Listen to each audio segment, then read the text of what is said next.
right, with that fuego.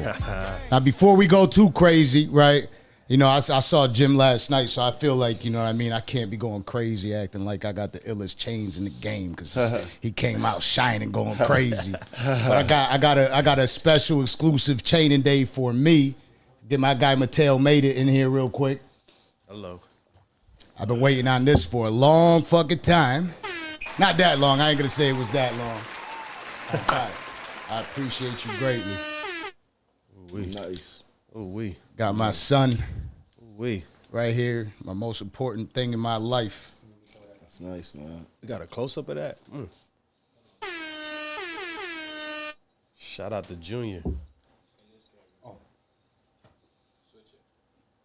She's dope. They got him, too. It's good. It's good. It's good.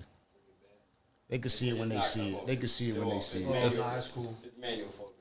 Catch it on the gram. So now I feel like a little more exclusive now. You know what I mean? I feel like a rapper. I feel like I'm supposed to be doing this shit now. You feel me? Yeah. Good change. They'll make you feel good all the time, man. For real. There you go. Feel like Appreciate you, my brother. Clasp on that motherfucker.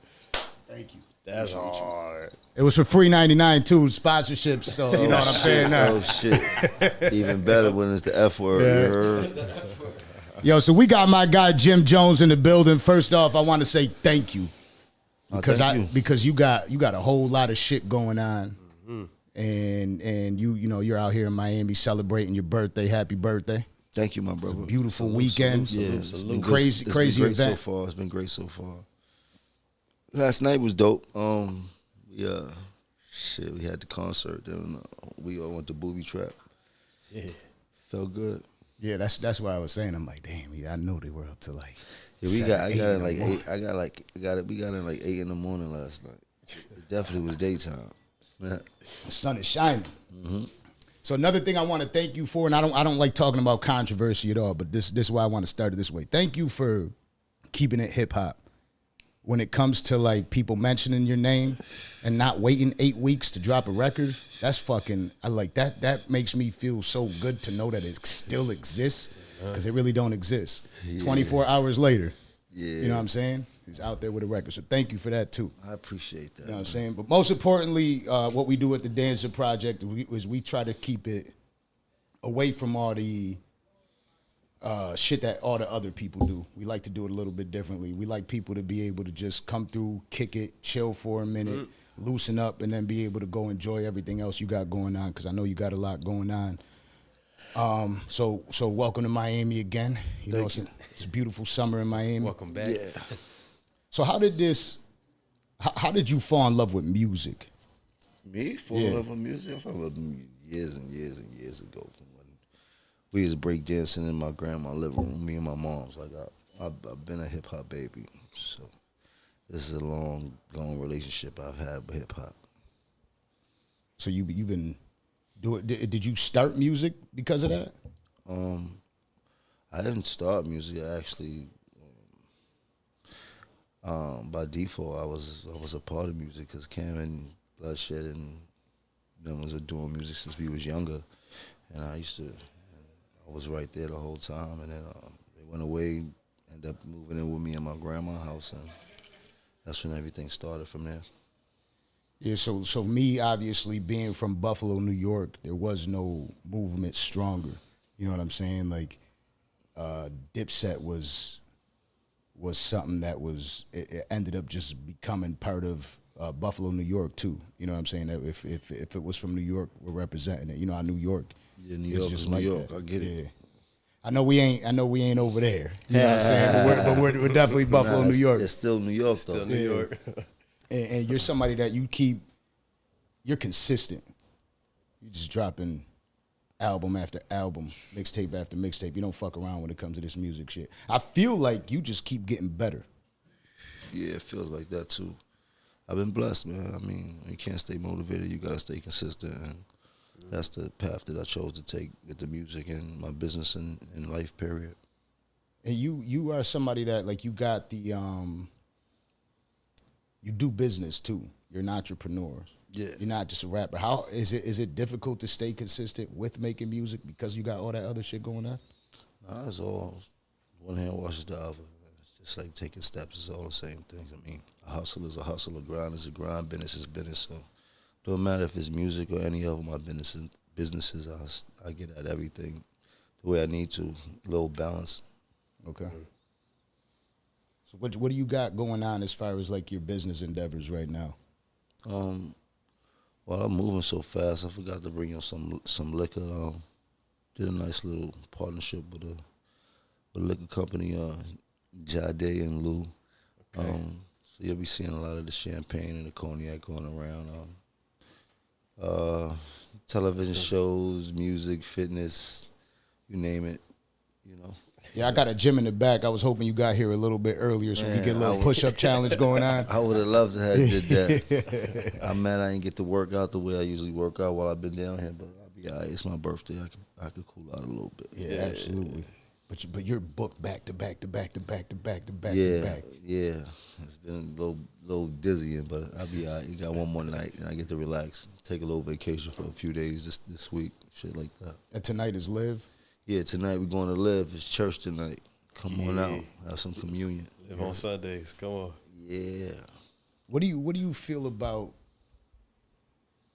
music today? What do you mean? Like, I like the music today. I mean, I'm not one of the people that's stuck on the past. okay. That's where we get fucked up. History is history, but everything evolves. All music evolves. You heard, well, we were the same. We were the same people as this generation years ago, and people before us was looking at us like we were rebellious and didn't understand our music. But this is where music was going. And who are we to stop that?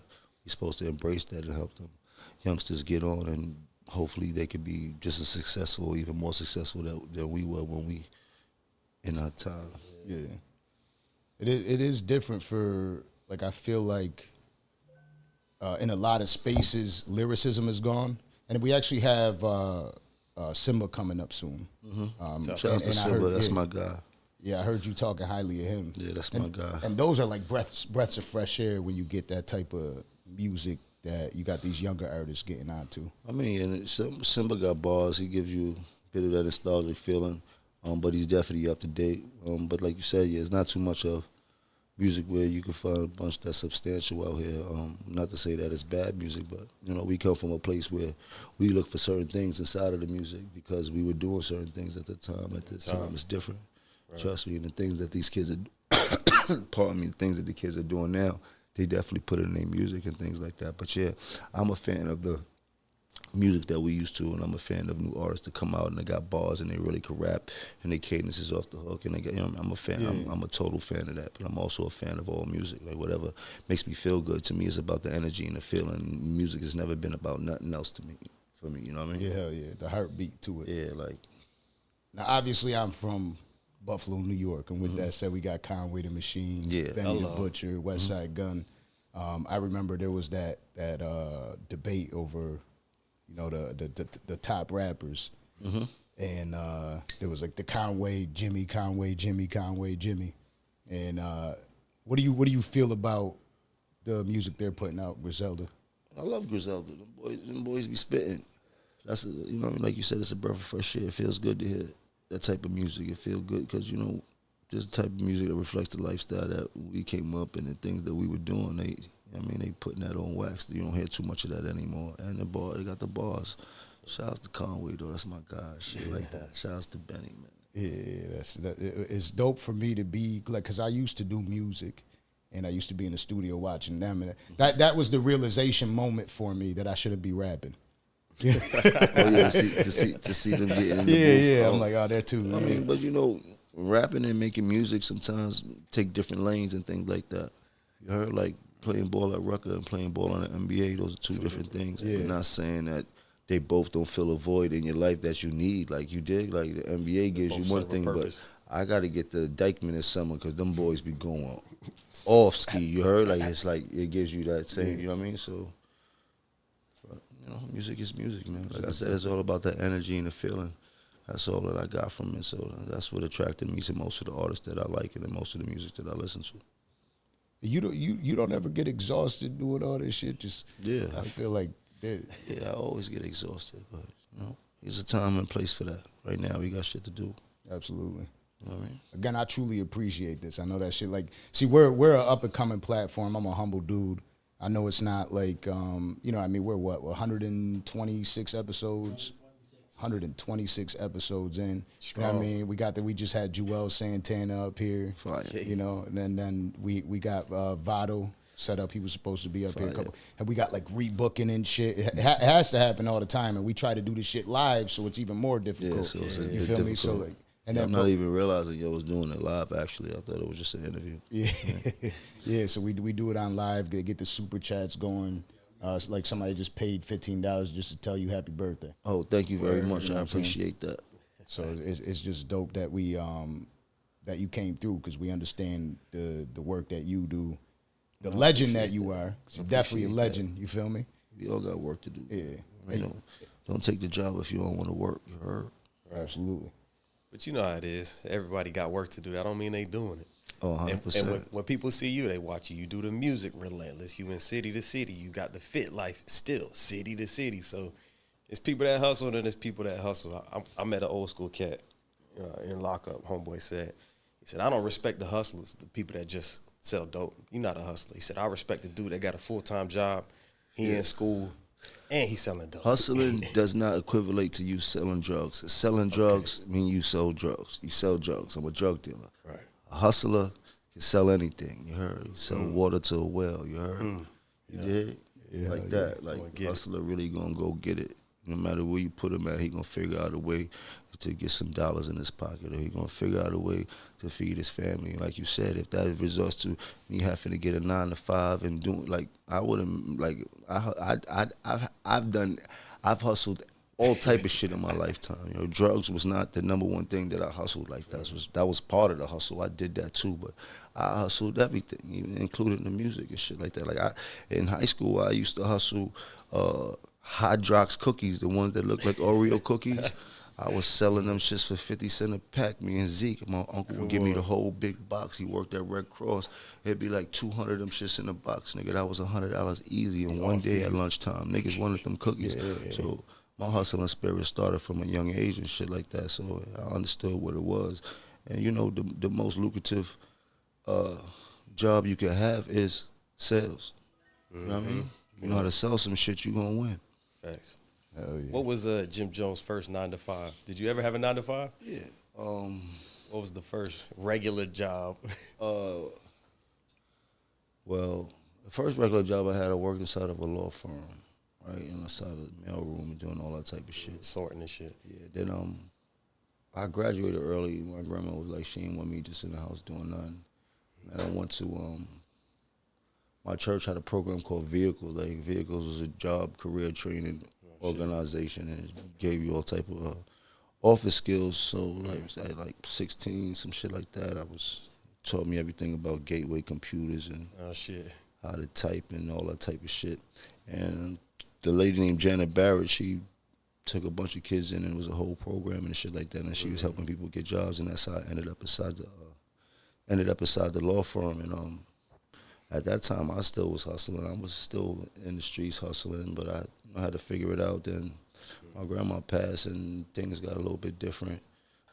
Cam and them start getting kicked out of school, start coming back. At that time, I was still a little bit working at the law firm, and I could remember going to work one morning and sitting at the table, and we got the little alarm clock. We used to listen to music, turn on 97, and I heard rings and rocks filled with rocks. And my jam knocks, she give me, she girls pee-pee when they see me. They treat me NATP. Yeah.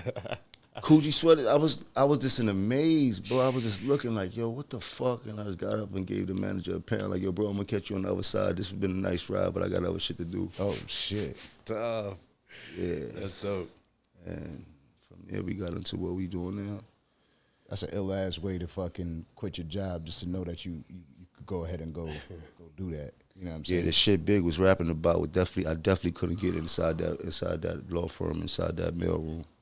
I knew that for sure, and I knew niggas that was getting that type of money every day and shit like that, you know what I mean? But me just trying to be focused, and, you know, I was a small kid coming up, man. I knew different things, and I knew at that time making $30,000 a year was like real money and shit like that. With like $600 a week, I used to calculate that shit. You heard something like that. But that was big money back in the day. Remember you get the top Benz you was getting for under $1,000 every month and shit like that. You know what I mean? Like shit was different back then. It's different as fuck now. So when Biggie was talking about Coogee sweaters now, living better now, I gotta get that. I gotta get it. He talking spicy. You heard? Rings and rocks and all this type of shit. This shit going different. You heard? Right. And that was my introduction into really figuring out how to hustle and spend some money. Somewhere. Yeah. When you get that calling, like, man, this ain't it. What am I doing here? Kind of gotta act on that. Yeah. I mean, most people don't see it, but I saw it a mile away. That's interesting. Now I consider you somebody with a shitload of wisdom, and I'm getting into, I'm just now really diving into this side of the world, which is media. And I have my own personal battles with juggling, having a family now and being in this industry. What was what advice would you give to somebody like me of juggling, the music industry and family? I mean, everybody got to find their balance, man. I don't know what your balance is and shit like that, you know what I mean? But family is very important.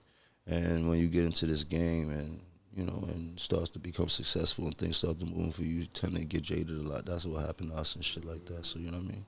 If you could keep focused and stay realistic with yourself and shit like that, it'd be all right. And if your family understand what you're doing, and as far as trying to do things that's going to help better them in the future and make sure they ain't got a one for nothing, then you'll be fine, man. How was that with you and your family coming up?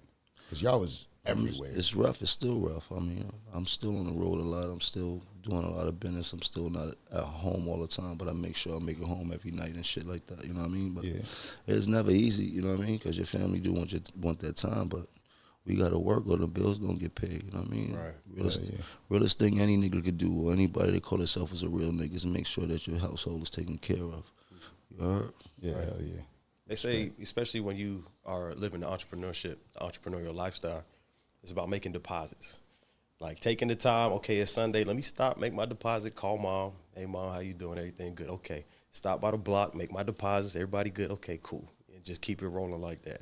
You can't be everywhere at once. You can't. You know what I mean? You can't do everything at once. But the people that really fuck with you and really love you for you and shit like that, they understand what you're going through. Trust you. Yeah. And when they do get that time, they cherish it like they see you every day. So, you know what I mean? That's how you judge a real friend, whether you see him today or 10 years from now, and the love and the energy is all the same when you see them. You know what I mean? Yeah. Has that been something that you've been, because I feel like you've done very well at maintaining, even though there's been rocky roads, which is normal in any business, in anybody's life. I feel like you've done very well of maintaining your relationships throughout the industry, throughout this business shit. In the industry, yeah, I got some great relationships with a lot of great people. And then I don't have a lot of great relationships with a lot of great people. I mean, but as you get older, you learn how to deal with certain things and shit like that. And when you're younger, you're very loud. As you get older, you don't want to be as loud as you was. I mean, so some of the things that you would complain about before or make an issue about might not be the most important thing to make an issue about right now. You know what I mean? And I feel like you don't sugarcoat.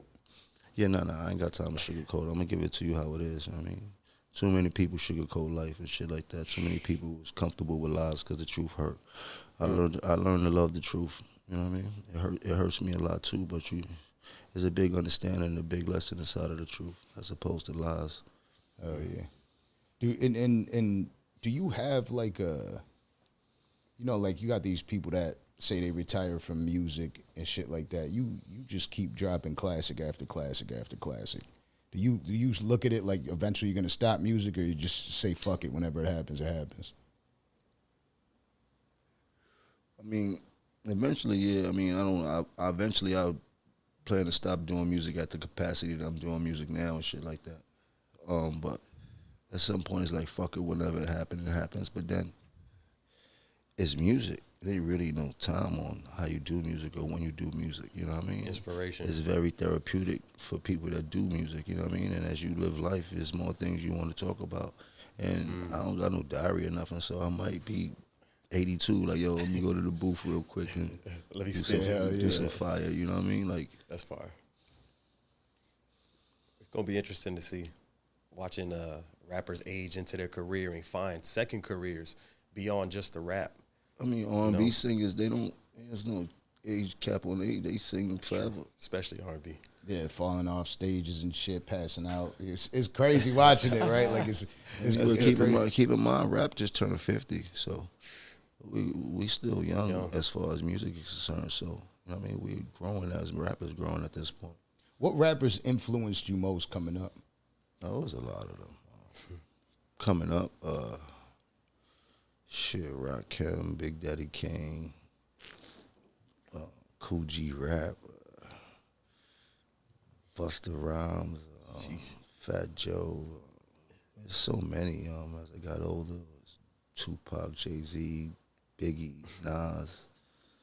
Yeah, I feel like you just hear New York all over. Yeah, but I have a heavy West Coast influence and shit like that too. Like Snoop was one of my favorite artists of all times and shit like that. When the Dog Pound and Snoop had that shit just had me.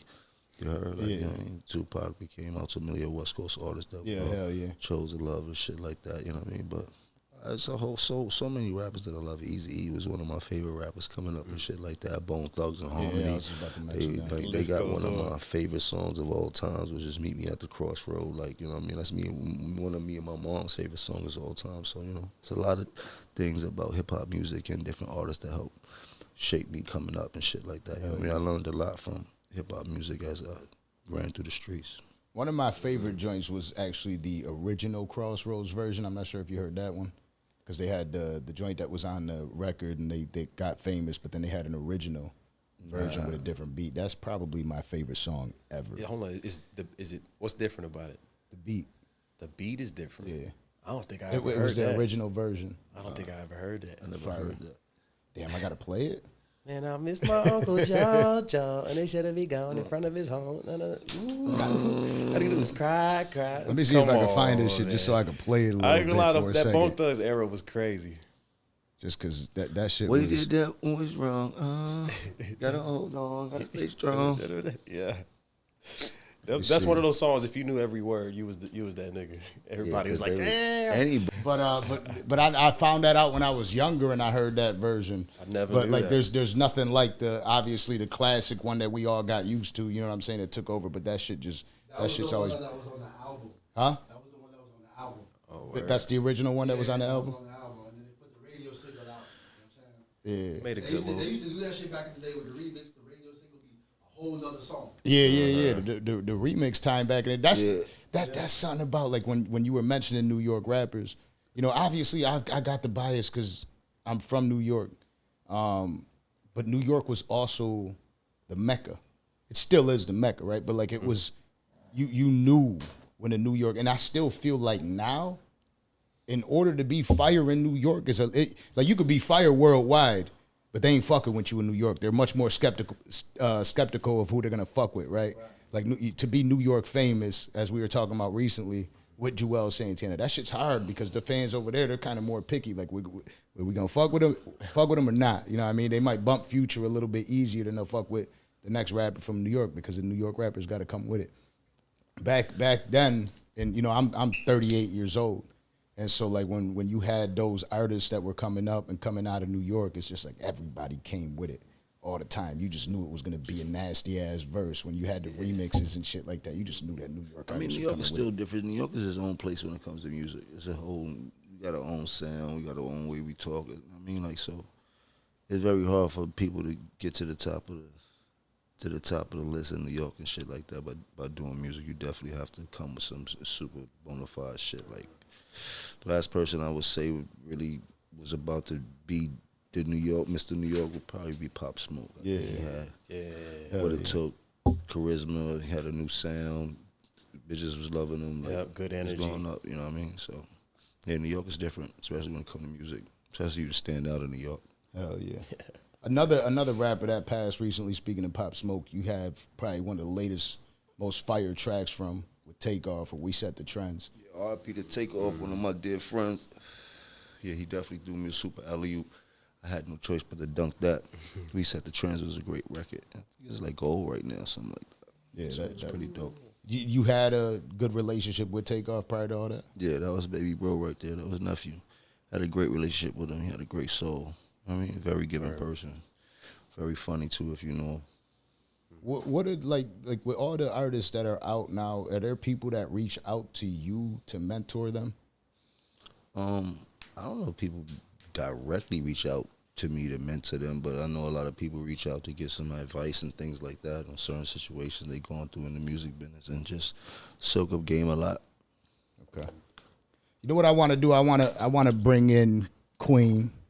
You know, I want to bring her in because I know you had some questions, and I told her, I'm like, you know what, I'm gonna make her a part of the Danza project team and what we going on. And I know you got a dope way of interviewing, so I figured out this would be the perfect moment for you to come through and ask a couple questions to Jim before he takes off because he's got a lot of shit to do. You feel me? Let's go, Queen. Let's see what you got.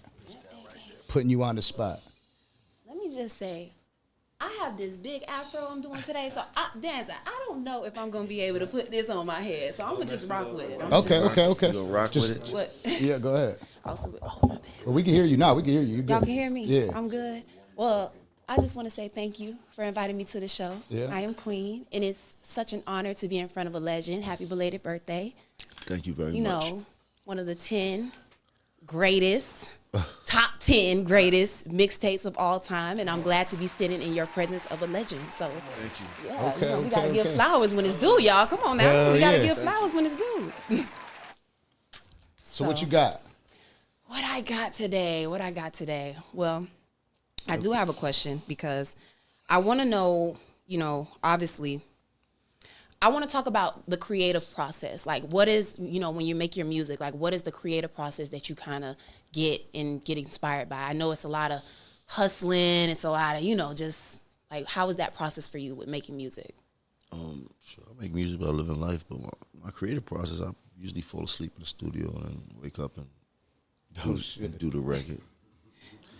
Yeah. That's different, right Follow there. it. Yeah. Wait, how does that work? I mean, I don't know how it works, but I got this thing that's how I do my music. If you ever been in the studio with me and you see me and you think I'm sleeping, I don't know if I'm actually sleeping, but I definitely wake up with the verse ready. So I love that. That's fire right there. That's some original content right there. That's different. That's legendary right there. That's legendary. Well, many of your songs have strong emphasis on street life and hustle. So can you speak to how your personal experience have influenced your music? all my personal experiences influence my music, or experiences from people that I grew up with or know from a personal basis and things like that. Not to mention all the current events and things that we all see and hear through news or social media and things like that. It's all combined into my music. Okay, I love that. So what also, because, you know, you also have such a style with you. I feel like, you know, you have been very trend-setting in the hip-hop industry. Mm-hmm. And I want to know, like, what inspired you to kind of, like, get into fashion? Because I've seen, like, a few things with you being, like, a trendsetter, you know, working with some brands and things like that. Fashion is a Harlem thing. Coming up, watching the Hustlers was always fresh. And coming up Harlem, you got our own way of dressing, you got our own way of style and things like that. I can't take credit for my style, because my style is what we came up doing. Everybody has a bit of that. If you go through Harlem, you'll be like, man, okay, I totally understand where he get his fresh from or his sense of style from. I love that Bully earlier when we were kicking it with Bully while he was eating. He was like, you know, he's like, in New York, everybody's got fashion. He's like, when he went out to Baltimore, he was like, it'd be people dressed like bums out there that be getting the most money. It's so different so out there. Opposite, yeah. New York, all in Harlem, shit, you have on a $5,000 outfit and you got $23 in his pocket. It's definitely the Harlem way. Yeah. Yeah, hell yeah. Well, you've been in the industry for a very long time. So I want to know, what is, like, the most craziest fan experience that you've had since you've been? The craziest fan experience? Man, I don't know, man. There's so much things that has happened throughout my time. People put me on the spot like that. I usually can't.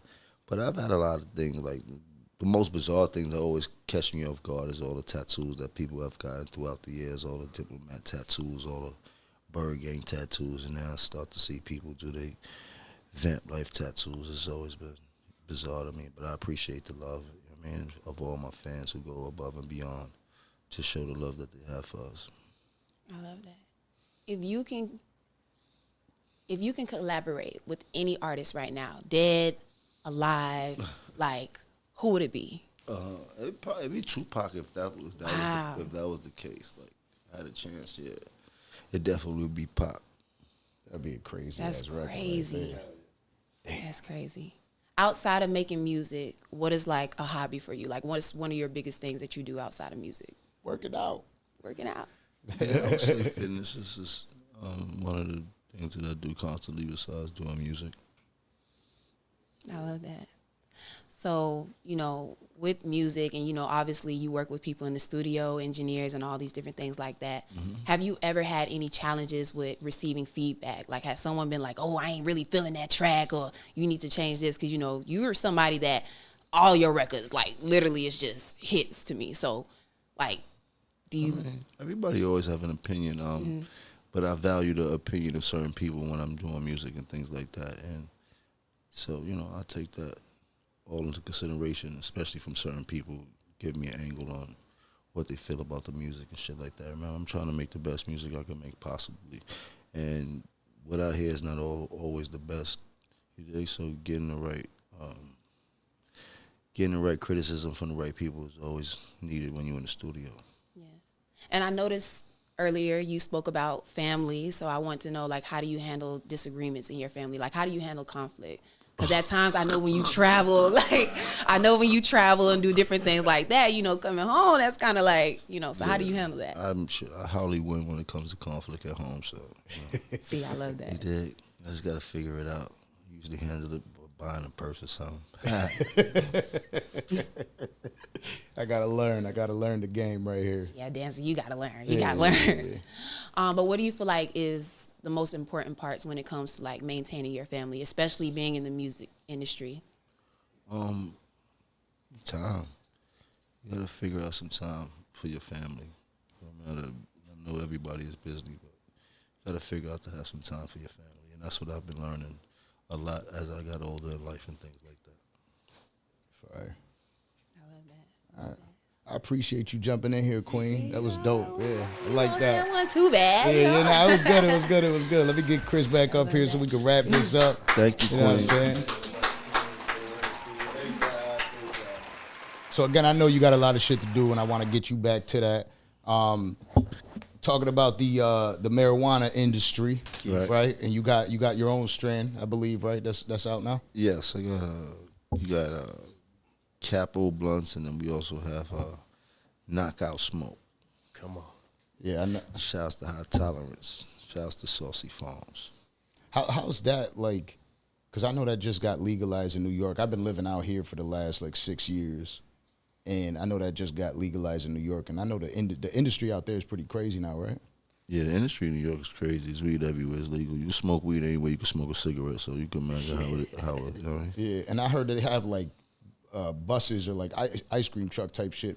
Yeah, it's definitely not a hard thing to get weed in the streets of New York City. Now. I'm talking about anywhere in New York City. They got that shit on the streets with like they selling pocketbooks on top of the sheet and shit like that. Like everybody got it. They got delivery trucks. They got big wrapped up trucks like ice cream trucks. They got smoke shops on every corner. They got niggas selling gas on every corner. They got good weed. They got bad weed. They got black work. They got mid. They got green. They got purple. They got fentanyl in their weed. Yeah. And you want it, they got it, baby.